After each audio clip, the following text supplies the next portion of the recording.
Hello दोस्तों, कैसे हो? स्वागत है आपका इस वीडियो में। दोस्तों, अगर आप नए हैं तो हमारे चैनल को सब्सक्राइब जरूर कर लीजिए ताकि हम आपको ऐसे ही इंटरेस्टिंग वीडियो दिखा सके। दोस्तों, शांतनु के पिता प्रतीप गंगा के किनारे तपस्या कर रहे थे। उनके तप, रूप और सौंदर्य पर मोहित होकर गंगा उनकी दाहिनी जंघा पर आकर बैठ गई और कहने लगी, राजन, मैं आपसे विवाह करना चाहती हूँ। मैं जहनु ऋषि की पुत्री गंगा। इस पर राजा प्रतीप ने कहा, गंगे, तुम मेरी दाहिनी जंघा पर बैठी हो, जबकि पत्नी को तो वामांगी होना चाहिए। दाहिनी जंघा तो पुत्र का प्रतीक है, अतः मैं तुम्हें अपने पुत्रवधू के रूप में स्वीकार कर सकता हूँ। यह सुनकर गंगा वहाँ से चली गई।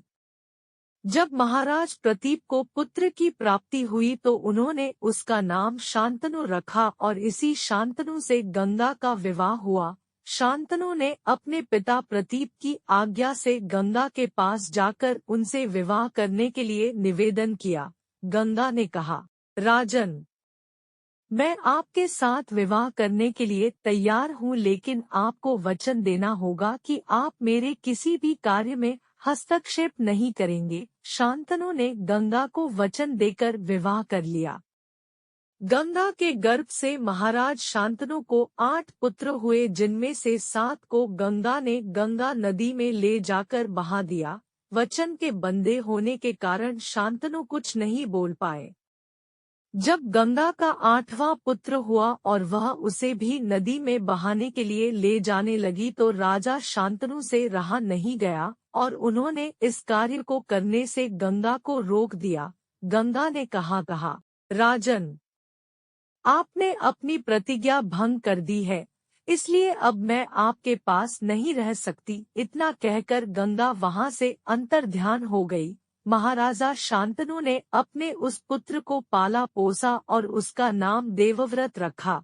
देवव्रत के किशोरावस्था में होने पर उसे हस्तिनापुर का युवराज घोषित कर दिया। यही देवव्रत आगे चलकर भीष्म कहलाए। एक बार धु नामक वसु ने वशिष्ठ ऋषि की कामधेनु का हरण कर लिया। इससे वशिष्ठ ऋषि ने द्यू से कहा कि ऐसा काम तो मनुष्य करते हैं, इसलिए तुम 8वां वसु मनुष्य हो जाओ। यह सुनकर वसुओं ने घबराकर वशिष्ठ जी की प्रार्थना की तो उन्होंने कहा कि अन्य वसु तो वर्ष का अंत होने पर मेरे शाप से छुटकारा पा जाएंगे, लेकिन इस घु को अपनी करनी का फल भोगने के लिए एक जन्म तक मनुष्य बनकर पीड़ा भोगना होगी।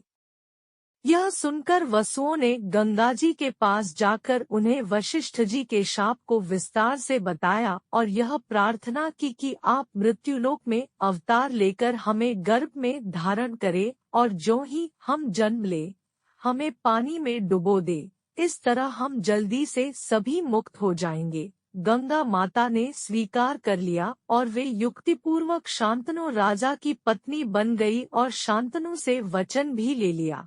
शांतनु से गंगा के गर्भ में पहले जो 7 पुत्र पैदा हुए थे उन्हें उत्पन्न होते ही गंगाजी ने पानी में डुबो दिया, जिससे 7 वसु तो मुक्त हो गए, लेकिन 8वें में शांतनु ने गंगा को रोककर इसका कारण जानना चाहा। गंगाजी ने राजा की बात मानकर वसुओं को वशिष्ठ के शाप का सब हाल कह सुनाया।